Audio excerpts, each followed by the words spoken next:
अरे सुन पगली रे पागल कहे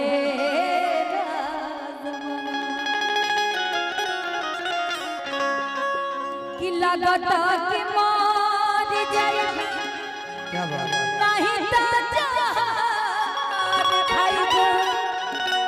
अरे लोगवा के सुने सुनता है वो सुन पगली रे पागल कहे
कैसे भुलाई एक रस मन खाके जहर मार जाए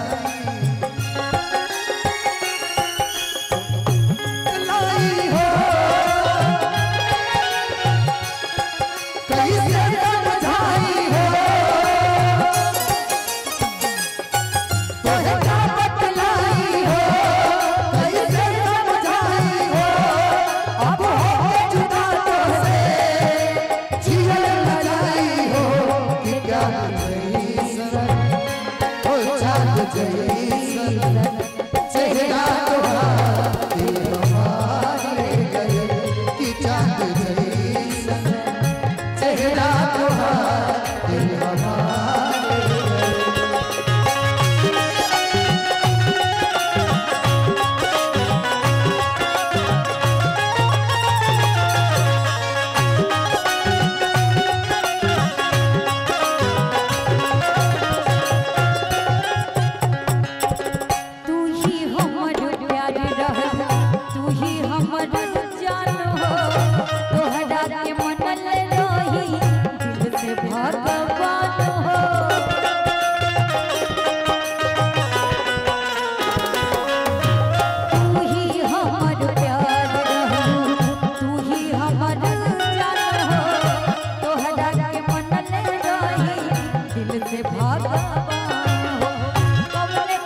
हम तो चाह रहे हैं आज आप बोले। कोनो दिनवा शिकार हो जइबू, कोनो दिनवा शिकार हो जइबू, कोनो दिनवा शिकार हो जइबू, कोनो दिनवा शिकार हो जइबू, हमसे मिलबू हमार हो जइबू, हमसे मिलबू हमार हो जइबू। कोनो दिनवा शिकार हो जइबू। सुना तहरा ला बड़ा अच्छा लाइन याद है। मारे ठोकर जवाना जब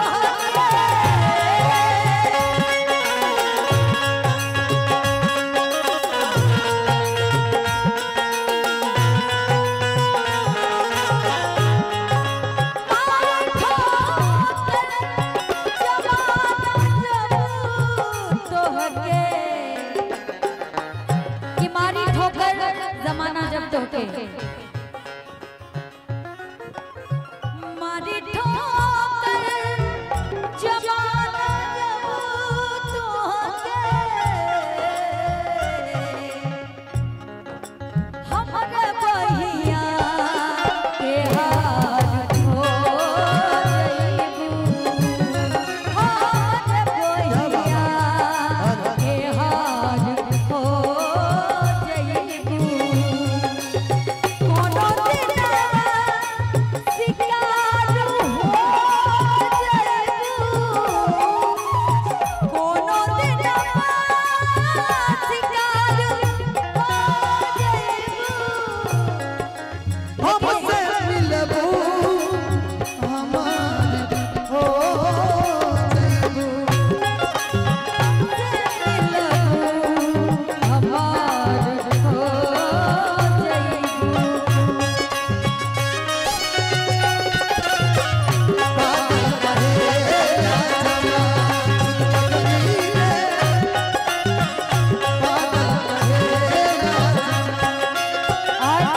इधर आओ जरा। अच्छा, इस गीत में एक लाइन बड़ी खूबसूरत है। क्या भैया राजू भैया, चांदनी तोरा खातिर, तोरा नहीं जितना लोग बा सबका खातिर बड़ी सुंदर लाइन बा का। इसीलिए कहा जाला कि चेहरा की सुंदरता से खूबसूरती अगर देखे बा तो मन की सुंदरता देखा का। भैया राजू भैया, रूप के फूल जब झूलन से आई,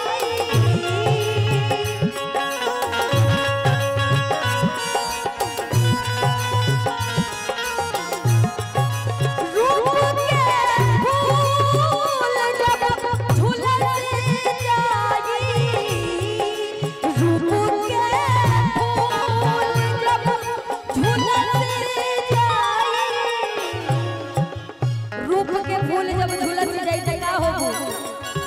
यहाँ कोसी भी बा ओ रूप के फूल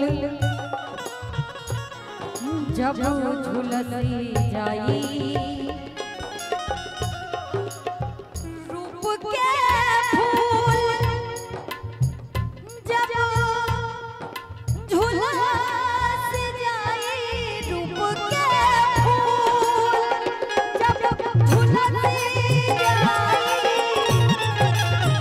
जब ये सुंदरता खत्म हो जाएगी मालूम है क्या होगा।